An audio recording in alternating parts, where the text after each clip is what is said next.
ఈ రోజు JNTH university Hyderabad లో అన్ని విద్యార్థి సంఘాలు ఐక్య వేదికగా మరి ఈ రోజు యూనివర్సిటీని బంద్ చేయడం జరిగింది.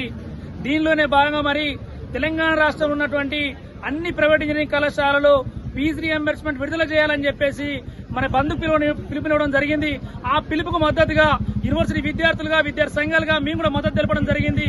మరి దీనిలోనే భాగంగా పెండింగ్ ఉన్నటువంటి రీఎంబర్స్మెంట్ ఏదైతే ఉందో ప్రైవేట్ ఇంజనీరింగ్ కాలేజీలో పేద బడుగు బలైన వర్గాల విద్యార్థులు చదువుతారు కాబట్టి ఆ యొక్క విద్యార్థులకు సర్టిఫికెట్లు ఇవ్వకుండా ఆ యొక్క విద్యార్థులకు రీఎంబర్స్మెంట్ లేదని చెప్పేసి ఉన్నత చదువులకు పంపించకుండా సర్టిఫికెట్లు ప్రైవేట్ యాజమాన్యాల దగ్గర పెట్టుకుని ఈ గవర్నమెంట్ నిర్లక్ష్యం వల్ల పేద బడుగు బలైన వర్గాలు చాలా మంది విద్యార్థుల జీవితాలు నాశనం అవుతున్నాయి. కాబట్టి వెంటనే రాష్ట్ర ప్రభుత్వం నిద్ర మేలుకొని మరి రేవంత్ రెడ్డి సర్కార్ ఏదైతే ఉందో పెండింగ్ లో ఉన్న రీఎంబర్స్మెంట్ ఖచ్చితంగా విడుదల చేయకపోతే మాత్రం మేము యూనివర్సిటీ విద్యార్థులు ఛాలెంజ్ చేస్తా ఉన్నాం. ఈ యొక్క రీఎంబర్స్మెంట్ విడుదల చేయకపోతే కంటిన్యూస్ గా ఇదే పద్ధతులు నిర్వహిస్తామని సందర్భంగా హెచ్చరిస్తున్నాం.